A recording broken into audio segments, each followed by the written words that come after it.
Wala. Di na mabilang, ano. But I encourage everyone to please invite your friends, invite people you love to, attend attend the church, and hopefully they come to know the Lord.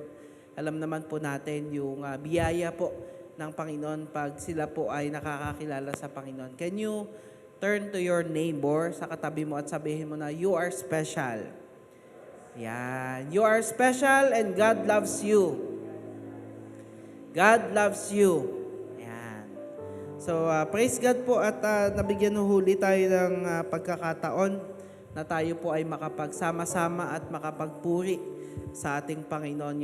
Remembering a few years back when wala pong service, naalala niyo ba yun?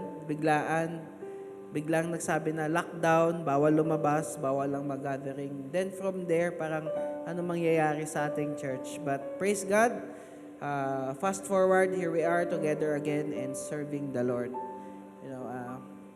Di po madali yung ating pinagdaanan from the past, but the grace of God is with us. No?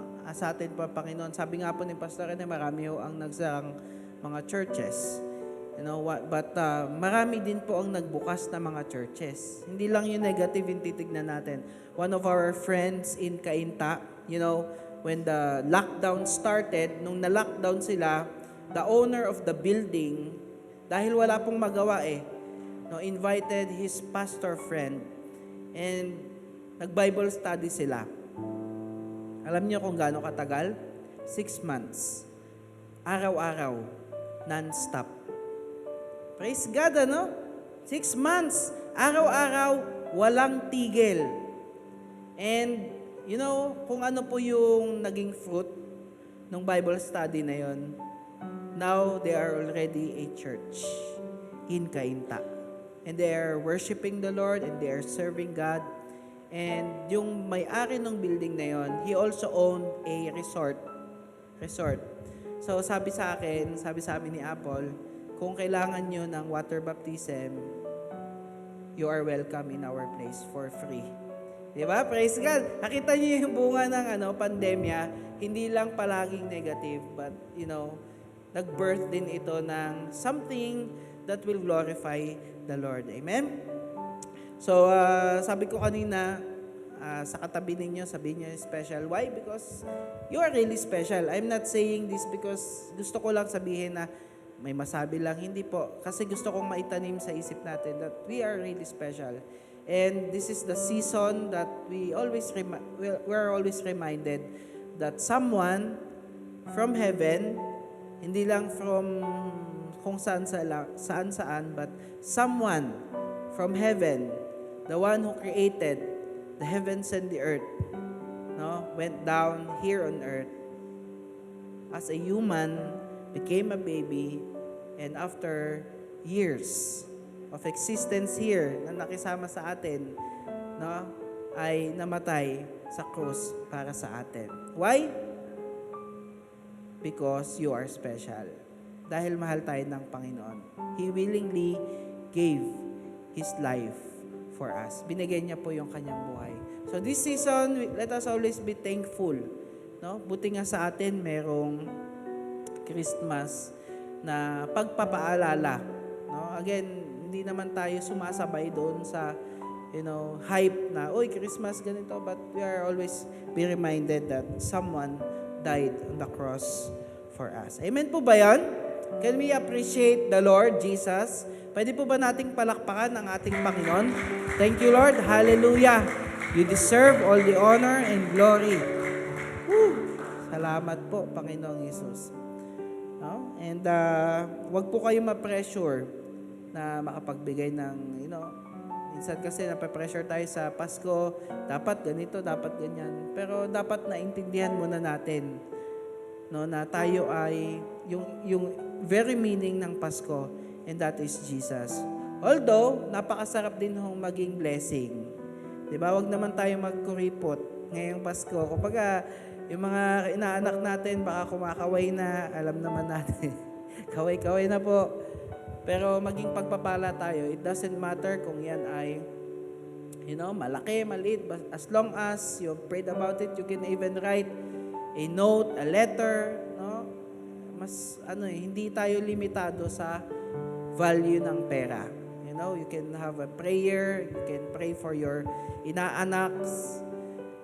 And, lahat, marami po tayong pwedeng gawin ngayong Pasko. It does not limit us yung monetary. Huwag po kayong ma-pressure. But again, sabi ng Panginoon, that it is better to give than to receive. So, masarap po ang magpala. Masarap din mapagpala.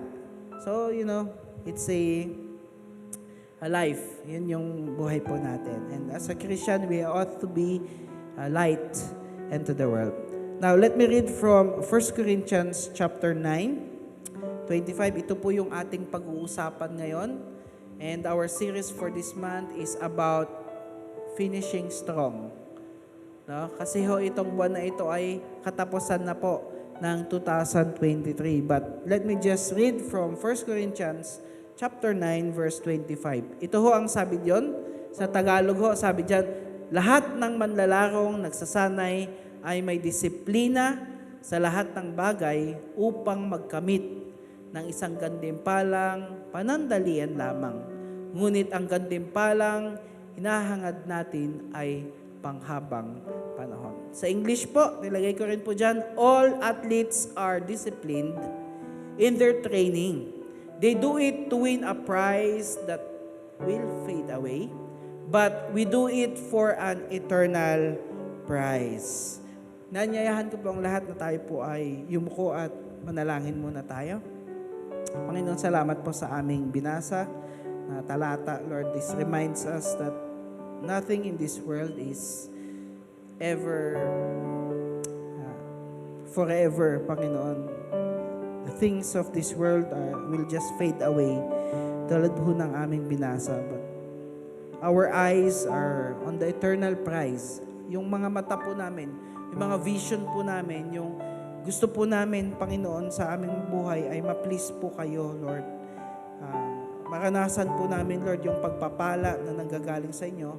Nang sa gayon, Lord, kami naman po ay mapagpala, maging pagpapala sa iba, Father God. Kaya, Diyos, idinadalangin po namin itong umagang ito. We pray, Lord, that you will be blessed, you will be magnified. Dalangin ko po sa aking mga kapatid ay makapakinig po kami ng mensahe na nanggagaling sa inyo. May we be reminded that our goal is not of the world, but our goal is to please you for eternity. And our goal, Lord God, is to have the prize that is eternal na nanggagaling sa inyo lamang, Panginoon. Salamat po muli, O Diyos. Dinadakila po namin kayo sa matamis na pangalan ni Jesus. Lahat po ay magsabi ng Amen and Amen. Okay, sabi ho sa ating verse na binasa kanina, lahat daw ng manlalarong nagsasanay ay may disiplina sa lahat ng bagay upang makamit ang gantimpalang panandalian lamang. So let's just start from there. No? Ito pong verse na ito ay nagsasabi na sino dito ang naka-join na sa isang sports competition, di ba ho? And kapag kayo ay sumali sa isang competition or isang pagsasanay or isang pagiging kalahok sa isang sports event, meron ho tayong goal na manalo. Tama ho ba? And sometimes the prizes are medal, minsan trip to Dubai, no? Trip to Emirates. Kasi may client ho kami, ang papremyo niya, trip to Dubai for 6 yata, no? 6, back and forth. So lahat, sagot nila. So, ang sarap po ng gano'n, kapag yun yung natin, yung mapapanalunan. But sometimes, sa mga sports events po, ang prizes po natin ay tinaguriang nasa pera, di ba? Bagamat ang sinasabi ho ng verse po natin, na itong mga atletang ito, itong mga kalahok na ito, they want to obtain the gold medalist, silver medalist, okay lang po yun, wala pong problema doon. However, sabi ho ni Pablo, lahat ng ito ay temporal. No, hindi ito magtatagal. Pero sabi niya, tayong mananampalataya, no, tayong mga tagapagsunod ni Kristo ay merong ibang lakarin or meron tayong takbuhin sa buhay na ang goal po natin ay hindi pang temporary na mga bagay lamang. No? And tulad nga sinabi ko po sa inyo kanina, this would be the series that will remind us that we should finish strong.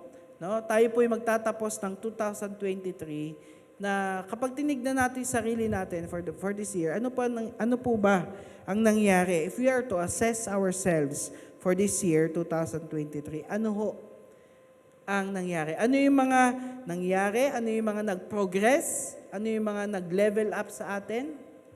No? Ano yung mga naging improvements natin sa ating spiritual na buhay? Dati, tayo lang ay nakaupo, pero ngayon, tayo naman po yung nagsaserve at nagpapaupo. Ano po yung mga progression na ginawa ng Panginoon sa atin? Dati, wala tayong trabaho. Ngayon, meron tayong trabaho. Dati, wala tayong business. Ngayon, meron tayong business. What are the progressions that the Lord has made in our lives? No? Ano po yung mga inilagay tayo, nilipat tayo ng Panginoon? Ano yung mga mabubuting ginawa ng Panginoon sa atin for this 2023? Meron po ba? Meron po ba? Praise God, kung nare-recognize po natin. At kung hindi man, meron po. Kasi imposible yung hindi ho tayo biyayaan ng ating Panginoon. But also, this 2023, we experienced not only progression, but sometimes we experience loss as well. Nawalan tayo ng ganito, nawalan tayo ng ganyan. And it is part of our lives. Now, December 3, 2023, bakit ho napakahalaga po natin ito? Because, sabi ko nga ho kanina, dalawa po yung bagay na mai-remind sa atin ng December season. And number 1 po ay yung pagtingin.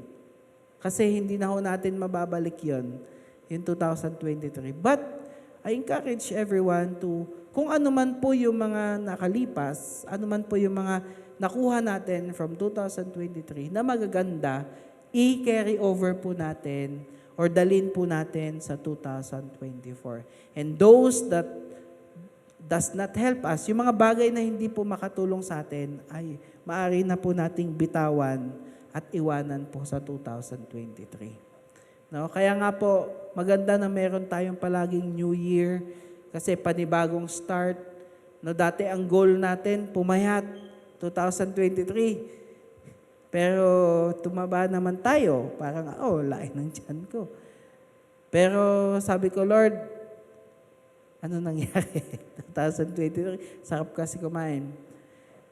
Pero let us not stop. Diba? Huwag po tayong titigil. Kung ano yung lesson natin from behind, iwanan na po natin para makamove on po tayo sa 2024. No? Ilang tulog na lang ho, lilipas na po yung 2024 at 2023, papasok na po tayo sa 2024. Another reason or another reminder to us is that we celebrate, of course, Christmas.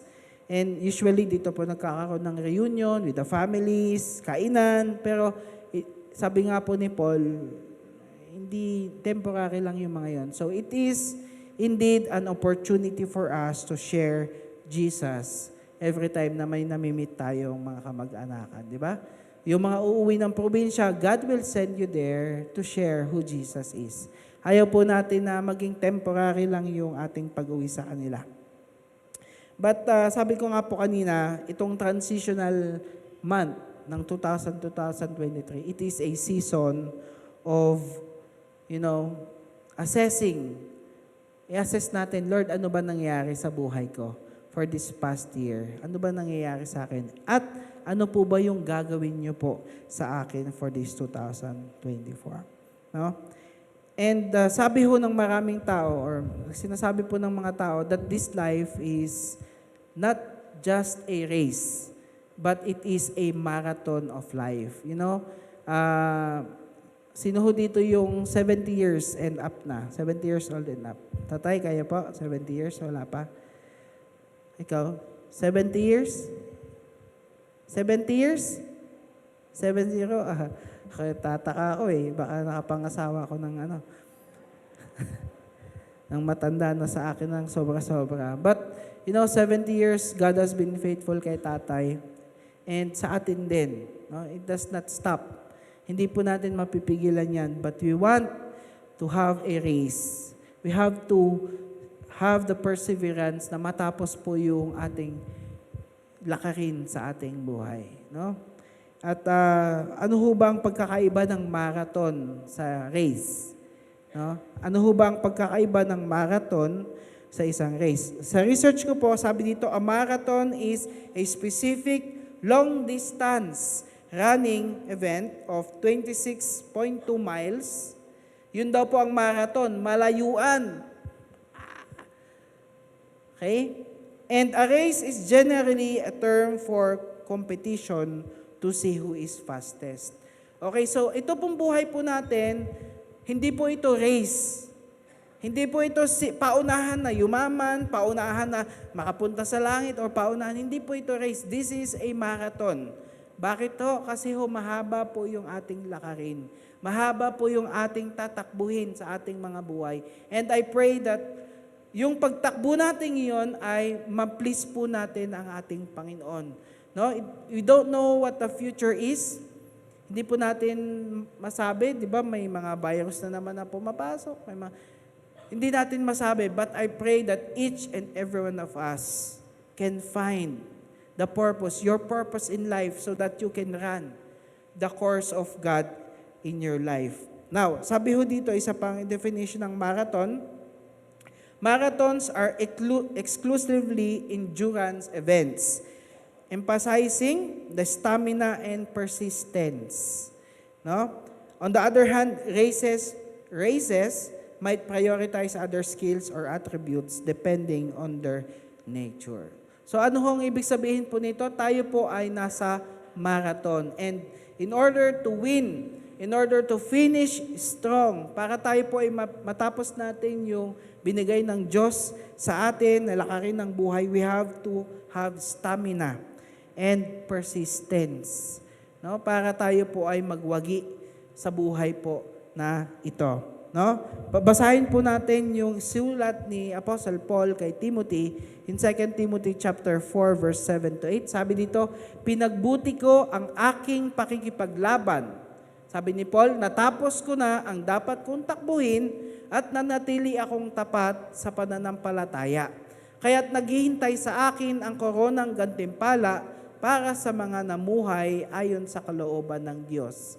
Sa araw na iyon, ang Panginoon na siyang makatarungang hukom ang siyang magpuputong sa akin ng korona.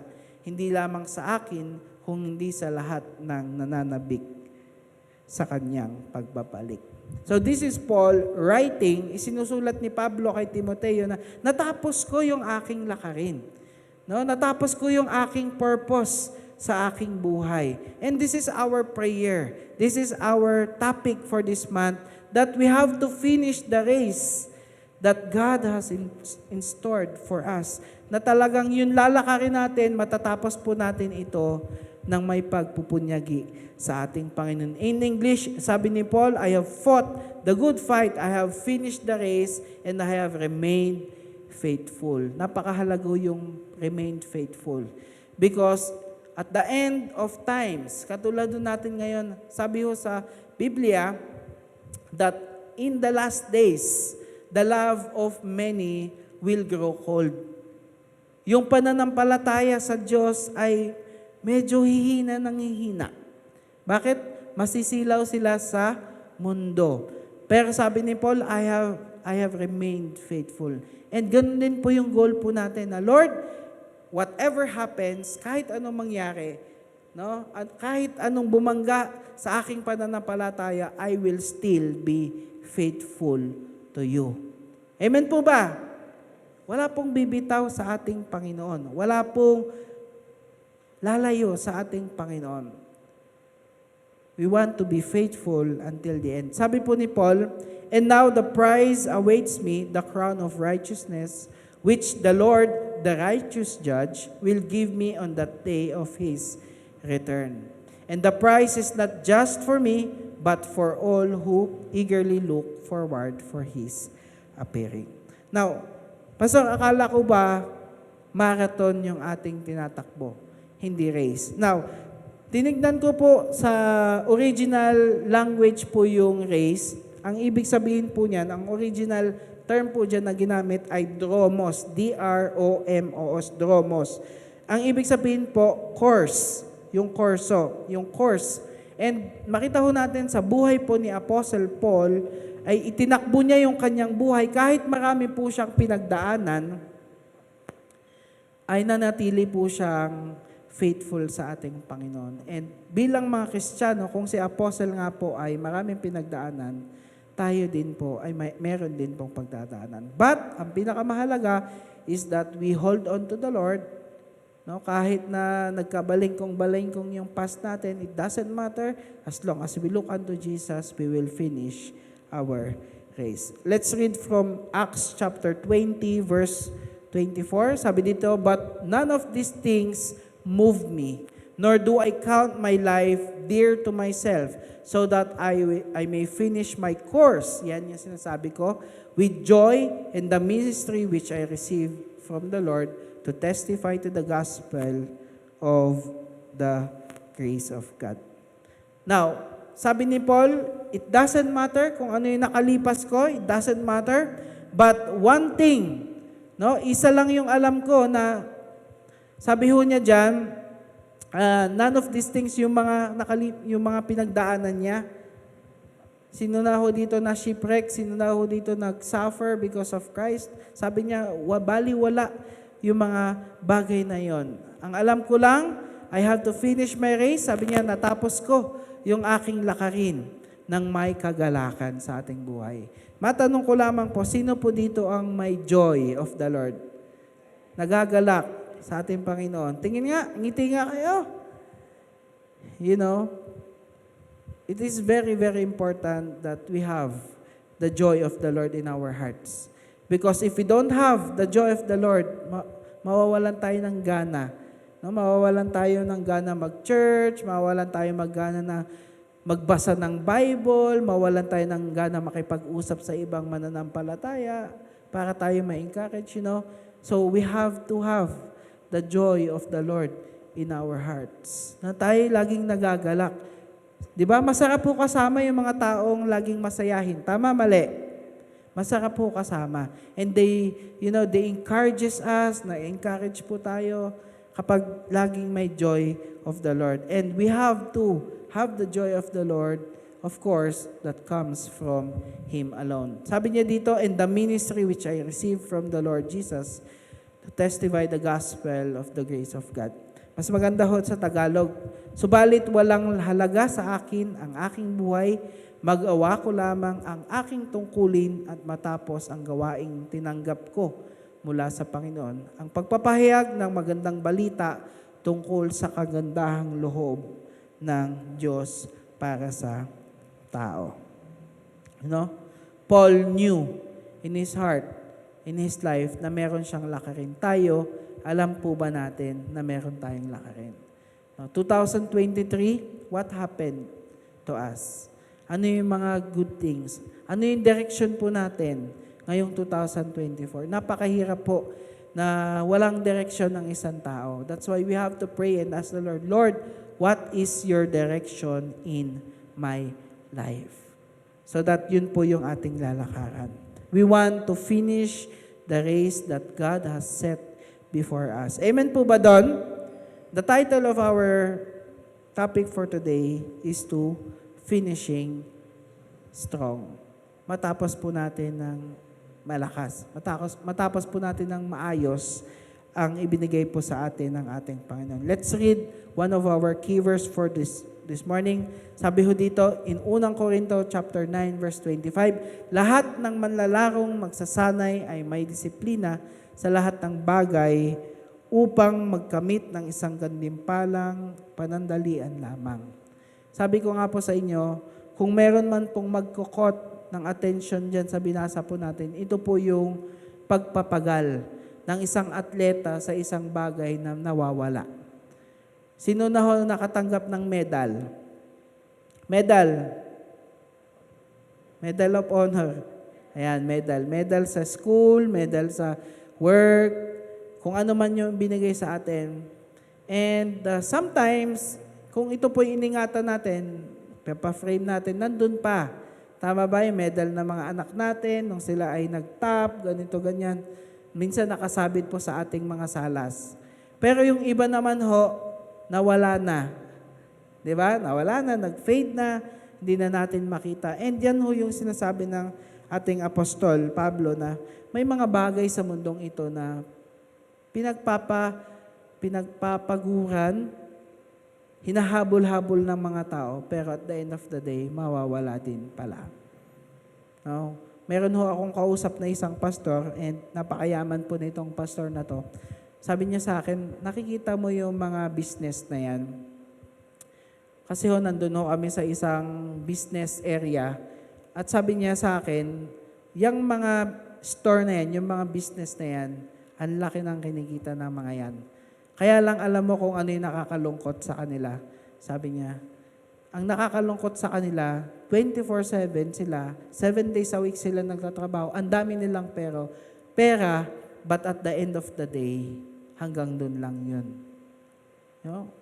So sabi ko, okay, nakikinig ako kasi alam ko na, alam niya yung sinasabi niya.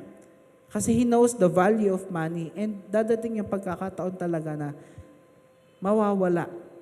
No, hindi madadala sa langit itong mga bagay na to. I'm not saying na masama ang mag-dream, maging mayaman, or dumami yung pera, but it's not our end goal. Hindi yun yung tinatakbo natin, para yumami. Hindi po yun. No, because we all know that we will leave these things behind, and doon lang po tayo sa langit mapupunta. No? Dadalhin po natin yung, kung yung kayamanan na yan ay gagamitin natin para sa kalwalhatian ng Panginoon, it will credit in heaven. Diba? May nagbigay ka sa mahirap, or meron ka tinulungan, or ginamit mo yung blessing na natanggap mo to help others, that will be credited in heaven. Pero yung ikaw lang, gusto mo lang, pasarap lang sa buhay, ganyan, hanggang dun lang po talaga. Iyan. So, what caught my attention dito sa verse na to?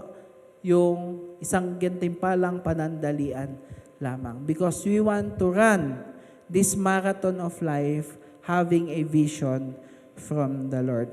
8 years ago, mga kapatid, pinicturan ko po itong litrato na ito. And, I posted this picture in my Facebook account. No?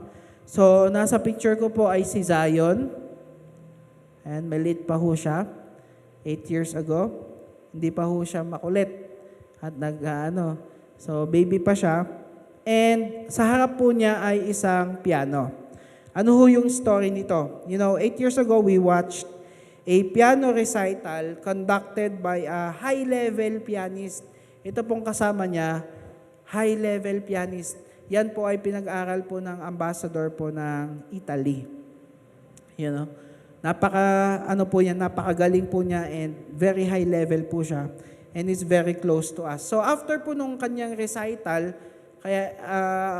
syempre kami, pumanik ho kami para i-congratulate siya, and kinuha niya po si Zion sa kanyang lap, and pinatugtog po doon sa piano. And kaya ko po ito ipinost because I want to emphasize yung value ng Steinway piano. Alam niyo po ba kung magkano po yung piano na yan? Yung piano po na hinahawakan ni Zion is worth 7.4 million pesos. Diba? Mapapawaw ka talaga. Sabi ko, wow, 7.4 million. Sabi ko, isang lungad lang yan. Malaki-laki yung babayaran natin. But, when I posted this photo, ang daming mga nag-react. And one comment, may isang nag-comment dyan na nag-caught ng attention ko. And hanggang ngayon, baon-baon ko yung kinomento niya. Alam niyo po kung ano yung sabi nito? Kilala niyo po si Ma'am Linda Holmes? Di ba nag-speak na siya dito? Ang sabi ni Ma'am Linda Holmes, sabi niya, the baby is worth a lot more than the piano. And doon nagising ako sa katotohanan na, wait lang, oo nga. Kasi yung piano, magfa-fade yan eh. Masisira yan eh. Pero yung baby, yan yung pleasure. Yan yung talaga madadala mo kasama mo hanggang langit. So medyo na-correct ako doon kasi nga, ipinost ko yung photo to emphasize yung value ng piano, but not my son. And so, sabi ko, wow, hanggang ngayon, baon-baon ko po yung lesson na yon, that life is more valuable than anything on this world. No? Your daughter, your children, your mother, your father is worth more valuable than anything in this world. And marami po ngayon nag-aaway-away dahil sa pera, sa salapi. Away sa lupa, away ng ganito. Pero at the end of the day, sayang, yung relationship pa rin yung mangingibabaw. Yun pa rin ang mas mahalaga. No? And sabi ko nga po sa inyo, when I read the verse, no, talagang na-remind po ako ng Panginoon that we are running a race na hindi dapat sa material things or temporary things nakatingin. Amen po ba doon? Na-remind ba tayo doon ng Panginoon? No? So always treasure your time. Always treasure your time with your wife kasi hindi natin alam kung hanggang kailan sila. Treasure your time with your parents, with your mother, with your children. Huwag po natin hayaan na masira. And I think this is the right time ngayong Pasko na to na ayusin po natin ito. No? But coming from that photo and learning, I don't know if you will agree with this, but most of the things that we have will lose their value. No? Pag tayo po'y bumili ng cellphone, automatic yung value nun bababa na kaagad. Hindi mo pwedeng ibenta yun ng same price.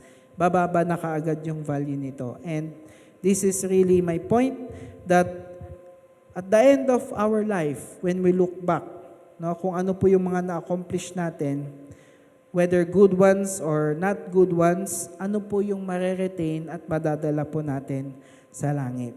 So we want us to have a focus in our life. Lord, ano ba yung mga bagay na ipinapagawa mo sa akin na may totoong value? Kasi minsan ang dami nating ginagawa, pero alin ba doon yung pinapagawa ng Panginoon sa atin so that we will have a life that is pleasing unto the Lord. So ngayon po umaga nito, I will share to you two important things na ano ba yung kakahinatnan, maaring kahinatnan ng isang tao. You know, when you are running a marathon or you're running a race, you're running your life, maari pong tatlo or maaring dalawa po yung tatlo actually, yung maari nating mangyari sa ating buhay. Number one, mga kapatid, is to just simply finish. Magtapos ka lang ng simple. No? And alam niyo po, finishing is not an issue. Gusto nga natin makapagtapos. Pero ang topic po natin is finish strong, not only finish. No? So, number one po, just simply finishing. Maganda ba to sa atin or hindi sa ating mga mananampalataya? You know, this depicts a life or plans in life that does not give value or quality on it. Kasi pwede hong tatlo yung mangyari sa atin. Matapos ho natin ng maayos, or matapos lang ng simple lang, or maaring hindi natin matapos yung buhay na ito. And this is a encouragement sa atin and also a warning that what pwedeng mangyari itong tatlong ito sa atin. But just simply finishing, pag-usapan po natin ito. Ito po yung tipong matapos natin yung lakarin natin sa buhay or yung ginagawa natin pero wala pong dekalidad or wala pong quality. Basta matapos lang. No? Or maaring para mas mabilis po natin maintindihan, magawa lang natin, okay na. No? Walang dekalidad. Basta matapos lang, okay na yan. Magkaiba po yung natapos mo ang isang kurso o o isang bagay na meron kang natutunan versus sa natapos mo ito nang wala kang nauunawaan. Naintindihan po ba natin yan? No, maaring ikaw ay nakapagtapos ng pag-aral pero hindi mo naiintindihan kung ano yung nangyari. Wala kang baon-baon. Versus sa ikaw ay nakapagtapos ng pag-aral pero alam mo kung ano yung pinasok mo, alam mo yung direction mo. Kaya nga po napakahalaga sa mga kabataan when you choose a course, ito po ay dapat yung mahal po ninyo. Why? Kasi ito po yung lalakaran po ninyo in the future. No? And naintindihan ko po yung mga kabataan na papunta pa lamang ng college. Minsan, they are so pressured na pumili ng kurso kahit na hindi po nila gusto. Tama po ba? So they will end up spending 4 years, 5 years in a course that hindi po nila talaga gusto. So at the end of the day, pag sila'y nakapagtapos, hindi rin nila gagawin kasi hindi nila gusto. Yun talaga. No? Sabi ko nga po, may mga kamag-anak po kami, pinsan ko po, RN po siya, registered nurse, but she's not working as a nurse. No, siya po ay nagtatrabaho sa isang BPO. So what happened for the past years na pinag-aaralan po niya? Now, we don't want to just finish. Ayaw lang po natin ng basta-basta makapagtapos. But we want to finish in a quality way. No? So, this is not only applicable in schools, but also in our lives. Example po, dito sa church, maaari pong matapos po natin yung service. Maaaring masabi natin, oy, nakapag-church ako kanina. Pero yung pinakamahalaga kasi doon po, yung retention po na ibinibigay po sa atin. Have we encountered the Lord Jesus Christ? No, pwede kasi tayo mag-church, routinary, pero na-meet ba natin ang ating Panginoon? Nakarinig ba tayo sa ating Panginoon?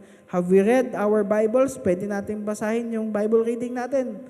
Pero ang pinakamahalaga doon, yung retention. Ano ba yung natutunan po natin? No? So ang lesson lang po nitong just simply finishing is maaari tayong magtapos pero wala pong quality. And we don't want this to happen in our lives. Na-experience nyo na po ba? Or meron ba dito naka-experience sa buhay nila na naghangad ng 75? 75. Kasi dati, ganun yung grading system eh. Gusto nyo ba 75? Bakit natatawa ka, Adrian? Gusto nyo ba yun, 75? Ikaw, di ba? Para makapasa. Yun lang yung gusto natin. So, kasi ang 75 ay, excuse me for the term, sabi nila, ito po ay pasang awa. Naawa na lang kasi pag 74, you have to ulit. Kailangan mo ulitin. So ano ho ang makukuha po natin dito? Ayaw po natin na magkaroon po tayo ng desire na 75 lang yung makuha po natin. We want to finish our course. We want to finish the race. We want to finish what the Lord has given us excellently. Hindi po yung 75 lamang. Kasi po wala naman pong pinanganak na, sorry for the word, bobo. No? Gusto po ng Panginoon ma-utilize po natin yung ating mga isip. Hindi po totoo yun. Kung tayo man po ay nasabihan na, ang bobo mo naman. Ako kasi nasasabihan dati, pero tinigil ko na po yun. I rebuke that in the name of Jesus. And simula po noon, I learned how to use my head. No? Wala pong taong hindi marunong. No? Tamad, meron. Pero yung taong hindi marunong, I don't think na meron pong gano'n. So, hindi lang po tayo hanggang 75, ha? Amen po ba doon? Hindi po ito applicable lang sa ating school, but also in our work. No? Hindi lang pwede. Kapag tayo ay alam na Kristiyano, pag ikaw ay empleyado, we have to do our best so that God will be glorified in our lives. No? And the term simplicity, yan, just simplicity. Sino ho dito yung gusto lang, simple lang? Ako po gusto ko simple lang, ano? But while I was studying this topic, meron din ho palang negativity na kasama ang simplicity. Pag masyadong simple, meron po siyang negative side, and one of which is that wala pong desire na mag-improve or mag-progress pa. Okay? So, kapag ikaw daw po ay palagay na, okay na ako sa ganitong simpleng buhay, mawawalan ka na ng dream or motivation to do more for yourselves. No? Sabi ho ng isang motivational speaker sa akin one time, parang kulang daw yung salitang live below your means. Narinig niyo na po ba yan? Yung ganun. Live below your means. Na mamuhay ka doon lang sa kung ano yung kakayanan mo. Sabi nung motivational speaker na to sa akin, kulang. Kulang yung term na to. Dapat, ang motto mo sa buhay, sabi niya, is work hard to reach your dreams. Kasi kaya ka nag-live below your means kasi yun lang yung kaya mo. Pero sabi niya, kung meron kang gusto, you work for it, you pray for it, and you work hard para ma-achieve mo yung bagay na to. Tama po ba? May sense po ba yung sinabi niya sa akin? And talagang sabi ko, oo nga naman. No? Sabi ho sa Kawikaan, chapter 1, verses 22, taong mangmang, walang hustong kaalaman, hanggang kailan ka tatagal sa aba mong kalagayan? Hanggang kailan ka mananatili sa iyong kamangmangan, kailan mo pa iisipin maghanap ng kaalaman? Sa English po, ang tawag po dyan sa mangmang, simpleton. Yung mga simple, masyado kang simple. No, okay lang ko, kailangan ko pong maging clear dito, okay lang ko maging simple, but this is pertaining to those na satisfied na ako, wala na akong kailangan i-improve sa aking sarili. Okay?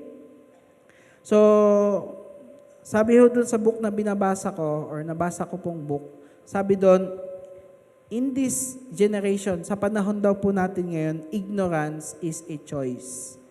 Ignorance is a choice. Hindi na ho option na hindi natin alam, no? Hindi excuse na lang po yung minsan sasabihin, hindi ko alam or hindi ako marunong.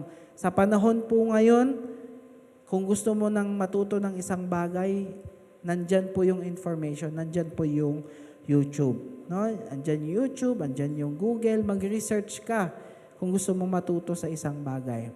Kaya hindi na pwede yung excuse na hindi ko alam or hindi ako marunong yan.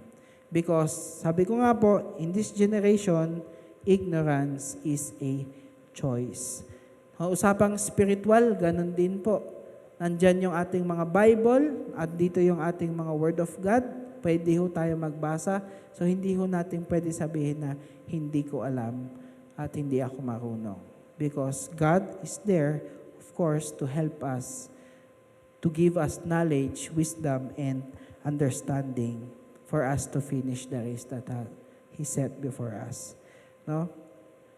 Kaya po may mga taong masyadong nakakapit sa religion, no? Ayaw po nilang mag-research, ayaw po nilang magbasa ng katotohanan. No? Ito na yun eh. Pero in reality, they have the right. No? Basahin po nila yung history, church history, and all. Then I hope na magiging free po sana sila. No? Sa atin pong mga middle age, nasa 30 pataas, 40 pataas, minsan ho nagkakaroon ho tayo ng takot na mag-explore. Tama ho ba? Paano ba ito? Paano ba itong WhatsApp? Paano ba itong mga Viber na ito? But it is, we have to move forward. Kailangan po nating hakbangan yung ating kinakatakutan. Lumabas po tayo sa ating comfort zone so that we will find what God is calling us to do. Kasi kung ang mindset po natin, simple na ako, okay na ako sa ganito, okay na ako sa ganyan, then hindi ho natin matatapos. Or maaaring matapos natin, pero hindi ho natin na-maximize yung pinapagawa ng Panginoon sa atin. Amen po ba? So we don't want to be just a simpleton or simple lang. Gusto po natin yung the best na ibibigay po natin para sa ating Panginoon. No? We want to learn and learn and learn about God. We want to kumain ng salita ng Panginoon so that we will grow in our spiritual lives. Kasi even in the natural, the doctors, minsan akala natin, pag tinitignan natin itong mga doctors, ang sarap ng buhay ng mga to, but in reality, even now, they are still learning. Kaya sila merong mga seminars to upgrade their knowledge. Ganun din po yung mga IT. Kasi yung pinag-aralan mo in 1996, hindi na applicable ngayon. Windows 97 pa noon. Ngayon to Windows 10, 11 na. So hindi po tayo tumitigil sa pag-upgrade ng knowledge natin, lalong-lalo na po sa ating Panginoon. So wag po nating hayaan na manatili po tayo sa ganitong estado na okay lang, simple lang. Ito lang yung aking buhay, but God wants us to be fruitful as well. Gusto po ng Panginoon sa atin, magbunga po tayo, maging productive po tayo. Hindi po totoo na pag Kristiyano ka, dapat humble ka lang. Hindi po yun yung totoong humble. Ang totoong humble is ikaw ay nagpo-progress pero you are able to connect with people. No? So, pag kayo ba ay nagtanim ng puno ng mangga, gusto nyo po ba isa lang yung bunga sa buong taon? Ayaw natin, di ba? Tayo nga ayaw natin. Paano pa kaya ang Panginoon sa atin that He wants us to be fruitful in our lives. God wants us to excel and to give glory to His name. Gusto po ng Panginoon na tayo po ay makapagbigay ng glory sa Kanya. Kung tayo po mga estudyante, we want to be, of course, in the top. Kung hindi man tayo nasa taas ng taas, wag naman po nating hayaan na tayo po'y nakabitin. Tapos malalaman po nilang tayo ay Kristiyano. 'Di ba? Sa ating mga trabaho, pagbubutihin natin, bakit? Kasi alam nila na tayo ay Kristiyano. Dapat excellent yung gawa po natin.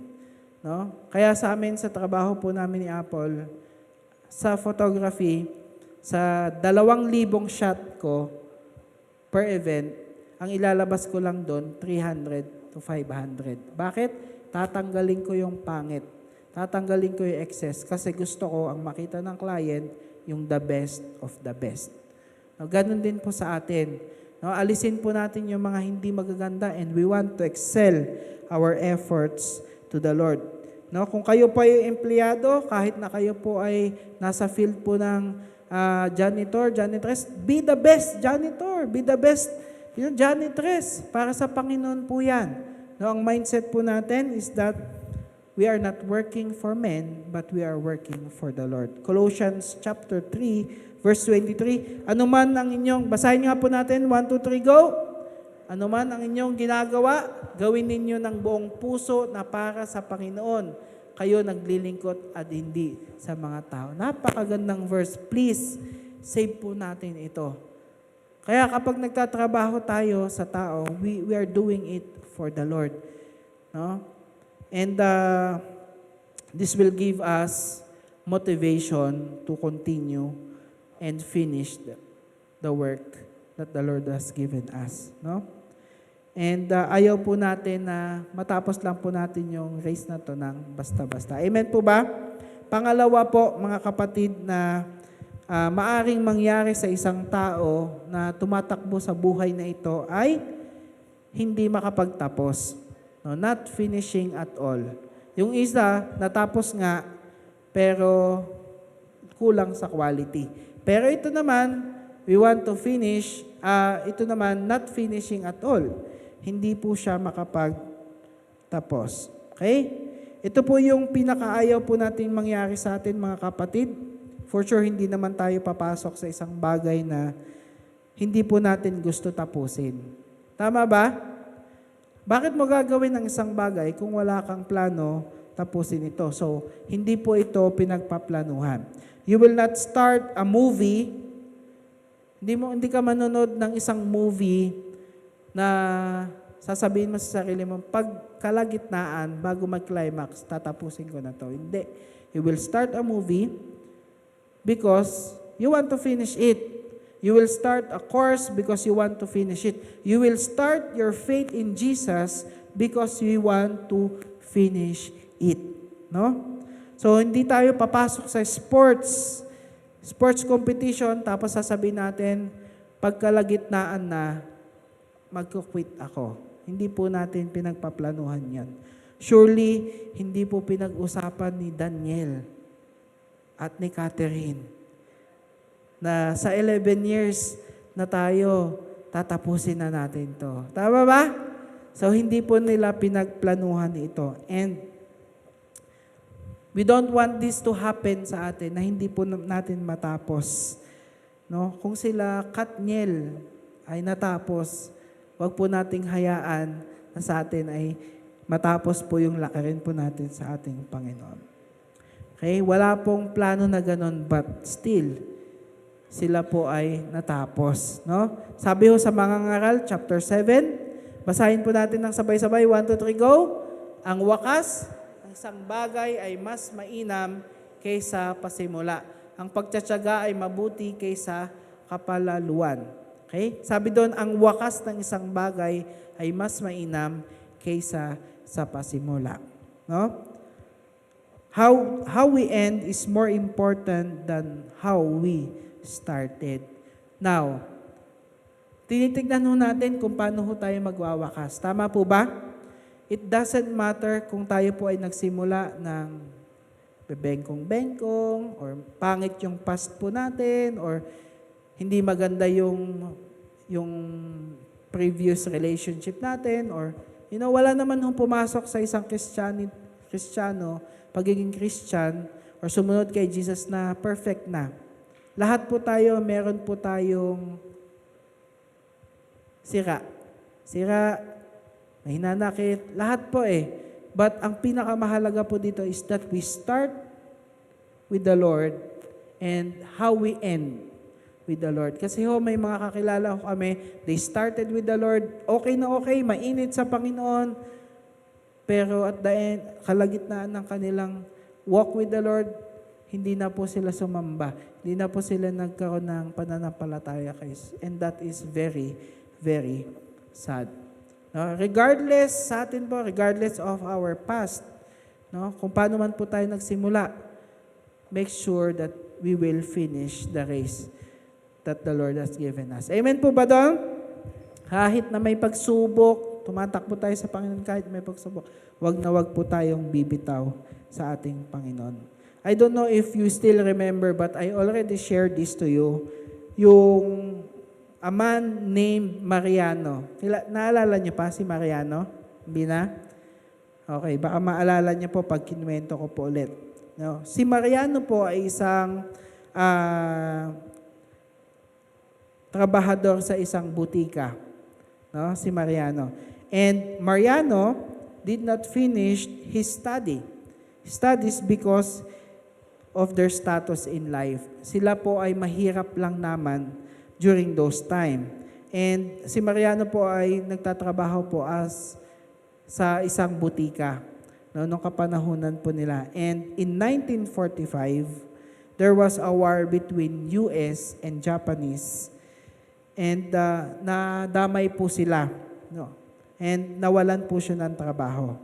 By that time, ang pera po ni Mariano, by the way, nandito po siya sa Pilipinas, ang pera niya na lang po natira nung nag-emerge po ang war at nagtitanggalan ng trabaho ay 100 pesos. Medyo malaki-laki pa yun noon. Kasi ngayon parang 100. Noon, 1945, may 100 pesos pa po siyang natitira. And ang nangyari po sa kanya while he was walking, kasi nga wala na siyang trabaho, 100 na lang yung pera niya. While he was walking, nakakita po siya na naglalako ng gamot na tinatawag na Wonder Miracle Drug. Hindi po shabu. Wonder Miracle Drug or sulfathiazole. Sino ba nakakaalam dito kung para saan yan? Okay, so palagay ko po ito po ay ginagamit ng mga sundalo during those time. And bumili po siya and siya po ay naglako. No? So, ang nangyari, he bought, and he sold this drug until siya po ay nakabili po or nakaipon po siya ng pushcart po niya, sarili niyang pushcart. No? So pushcart, dumami yung kanyang mga binibentang mga gamot, patingi-tingi. Nung siya po ay nakaipon ng pushcart, unti-unti niya pong pinalaki yung kanyang business. And until such time na siya po ay nakapagpatayo ng kanyang kauna-unahang store sa Manila. And in March 1, 1945, doon po unang itinatag ang mercury drug. Okay? So ang history po ni Mariano Kie, yan. Kasi ang hirap, Chinese, ay hindi humaganda sa una. Imaginin mo, hindi siya nakapagtapos, natsisante pa siya sa trabaho, 100 pesos na lang yung pera niya, he don't know kung ano na mangyayari sa kanya. His life was, akala natin, his beginning is not good. Pero at the end of the day, ngayon, nakikita ho natin, maski tayo bumibili sa Mercury Drugstore. No? So, our end is much more important than what we started. Kung tayo man ay parang feeling natin walang-wala, ganyan, hindi pa ho tapos ang Panginoon sa ating mga buhay. Amen po ba doon? Huwag po natin tignan na, Lord, parang ganito na lang yata ako. Hindi po. Hanapin po natin, tanungin po natin ang Panginoon kung ano po yung plano niya for us. Lucas chapter 14:25, sumama kay Jesus ang napakaraming tao, humarap siya sa kanila at kanyang sinabi, hindi maaaring maging alagad ko ang sino mang umiibig sa kanyang ama at ina, asawa at mga anak, mga kapatid at maging sa sarili niyang buhay nang higit sa akin. Okay? Ang hindi magpasan ng sarili niyang krus at sumunod sa akin ay hindi maaaring maging alagad ko. Verse 28, kung ang isa sa inyo ay nagpabalak na magtayo ng tore, hindi ba siya uupo muna upang magplano at kwentahin kung magkano ang magagastos niya upang matiyak kung may sapat siyang pera para maipatapos ang kanyang ipapatayo. Baka matapos mailagay ang pundasyon ay hindi naman mayari ang tore. Siya ay kukutsain lamang ng lahat ng makakita niyon. Sasabihin nila, ang taong ito ay nagsimulang magtayo, ngunit hindi naman naipatapos. So this is a verse that comes from the Lord. Sinasabi niya, pag-isipan niyong mabuti kung talagang susundin niyo ako. No?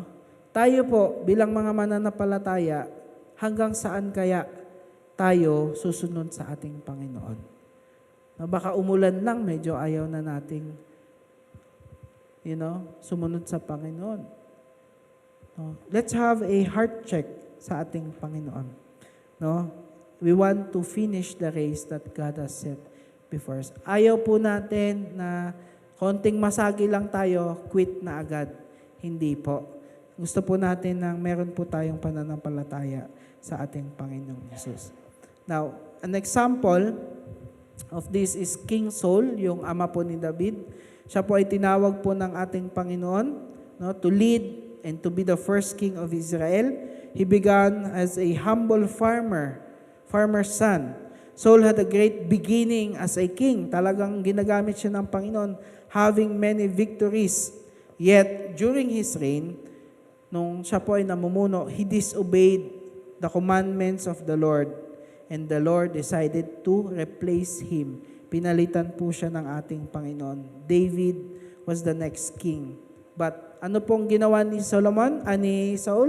He tried to kill David.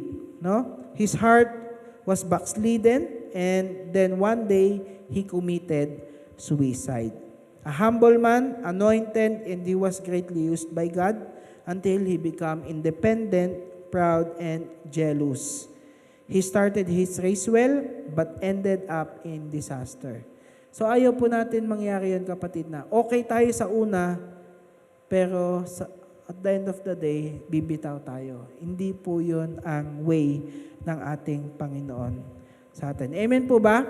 So wag po tayong bibitaw sa ating pananampalataya.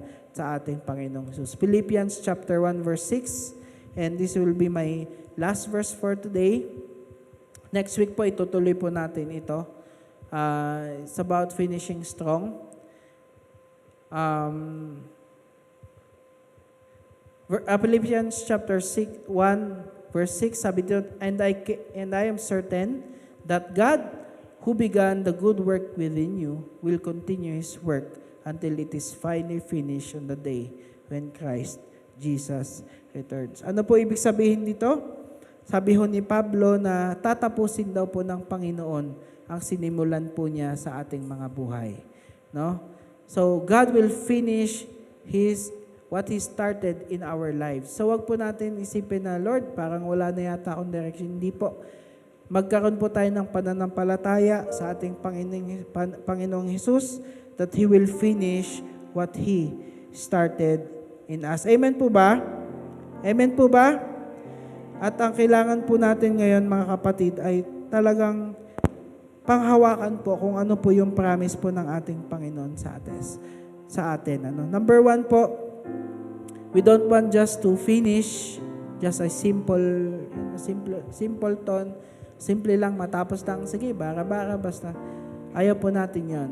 God wants us to have a quality life, a quality faith that will please Him. And pangalawa po, mga kapatid, ay yung hindi natin matapos yung ating lakarin sa buhay. Wala na ho tayong ibang pupuntahan. Now, when we go out here in our faith, lalabas tayo sa pananampalataya. Saan tayo pupunta? Alam naman natin kung sino talaga makakapagbigay ng buhay na walang hanggan. Alam naman natin sino makakapagbigay ng totoong pagpapala. Alam naman natin na ang Panginoong Hesus lang ang makakapagbibigay ng true joy sa ating mga buhay. Why don't we just stand up and let's sing to the Lord before we close in our prayer this morning?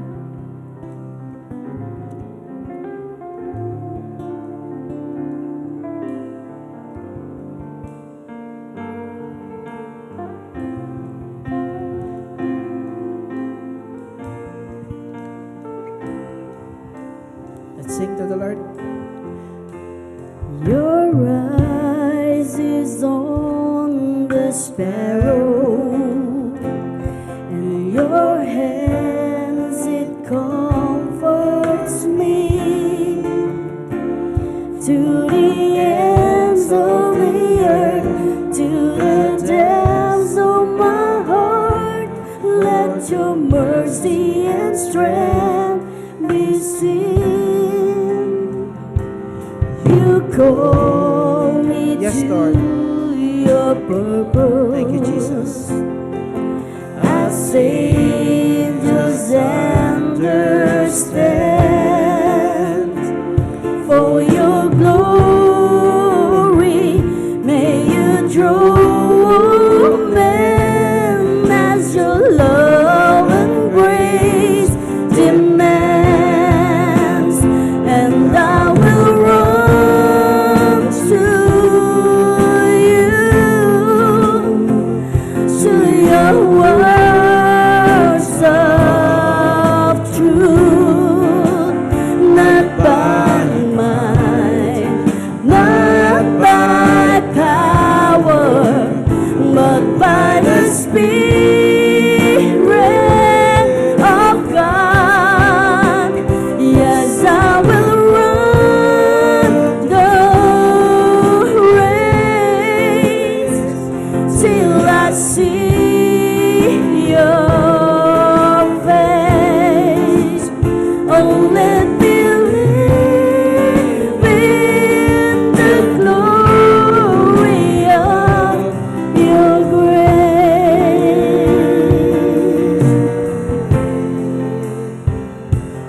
Your eyes on the sparrow, and your hand it comforts me from the ends of the earth to the depths of my heart. Let your mercy and strength be seen. Yes, Lord. You call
Your words are true, not by might, not by power, but by the Spirit of God. Yes, I will run the race till I see your face. Oh, let me live in the glory. Oh, let me live in the glory. Oh, let me live in the glory of your grace.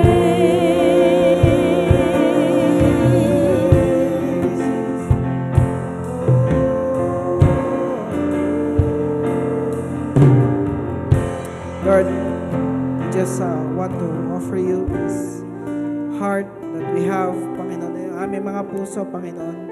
Lord, bigyan niyo po kami, Panginoon, ng desire, motivation, Lord, to finish strong in your purpose and calling in our lives. Lord, we don't want to finish the race. We don't want to finish this marathon race, Panginoon, na wala pong purpose. Hindi po kami, Panginoon, na-equip, Father God, but we want to be equipped by you. We want to be encouraged by you. We want to be empowered by you so that matapos po namin yung purpose, lakarin po namin sa buhay nang binibigyan po kayo ng kagalakan, Panginoon. Binibigyan po kayo ng glory, Father God. Lord, I pray for my brothers, mga kapatiran ko, Panginoon, na nag-struggle sa kanilang buhay, Panginoon, nag-struggle sa kanilang studies, nag-struggle sa kanilang trabaho, Panginoon. I pray, Lord, that you would just give them, even in the ministries, Panginoon. I pray, Lord, that you would give them the motivation not to just simply finish, but to finish well, to finish strong sa kanilang, sa binigay niyo po sa kanila, Panginoon, na task, Father God. Lord, we don't want to just be simple. Ayaw po namin na nakasabit lang, Panginoon, doon sa quality, but we want to excel bilang inyong mga anak, Panginoon. Salamat, Panginoon, in our works, sa aming gagawin, Panginoon, ay magkaroon po kami ng dekalidad, Panginoon, na character, para kayo po ay mapapurihan, kayo po ay mag-glorify, Father God. And also, Lord, we pray for those people, Panginoon, na nag-i-struggle din, Father God, to finish the race, to continue to walk with you, to continue to have faith in you, Panginoon. I don't know, but probably, Lord, ay mangusap po kayo sa amin. Encourage them, encourage him, encourage her, Lord Jesus, na magpatuloy at wag pong give up, wag pong titigil, Panginoon, sa pagsunod sa inyo. Yes, Lord, there are challenges, but we want to declare that we will finish the race that you have set before us. Lord, ayaw po namin, Panginoon, na masilaw po kami ng mga kayamanan ng mundong ito. Ayaw po namin, Lord, na mawala po kami sa out of focus because of wrong relationships. Ayaw po namin, Panginoon, tumigil because of the pressures of life. But we want to finish strong in you. Gusto po namin, Panginoon, ay magpatuloy sa inyo at lalo po kaming lumakas yung aming pananampalataya, yung aming faith sa inyo, Panginoong Jesucristo. Kaya, Panginoon, sa aming pagtatapos ngayong umagang ito at maipagpatuloy po namin next week, Lord, ay maihanda niyo po ang aming puso, Lord God, so that we will have a heart that is ready to accept, ready, Lord God, a mind that is ready to accept, Lord God, your word sa amin, Panginoon, encouragement, Lord God, so that we will finish strong in our faith, Lord Jesus. Hallelujah. Salamat po muli sa mga oras na ito, Panginoon. Pagpalain po kayo sa matamis na pangalan ni Jesus. Ito po ang aming dinadalangin sa inyo. Hallelujah. Taas po natin yung ating mga kamay. Kayo po ipapanalangin ko, Lord. We declare that you are our God. We declare, Lord, we ask for your favor upon favor, blessings upon blessings, Lord God. May we be a light unto the world, a salt unto the world. Maging pagpapala po kami sa maraming mga tao, Panginoon. Makapagbigay po kami, Lord God, ng encouragement even to them. Even, Lord God, kami po ay may pinagdadaanan, pero Lord, you will equip us so that we can help them, Lord Jesus. Lord, we declare na healing sa may mga sakit, Panginoon. We declare, Lord Jesus, na provision din, Panginoon, sa mga nangangailangan, O Lord God. Lord, we pray, Lord God, that protection na nanggagaling sa inyo, your blood will protect us through, Father God. Salamat po muli, O Diyos, pagpalain po ang inyong pangalan sa matamis na pangalan ni Jesus. Amen, amen, and amen. Palakpakan po natin ang ating Panginoon. God bless po sa lahat.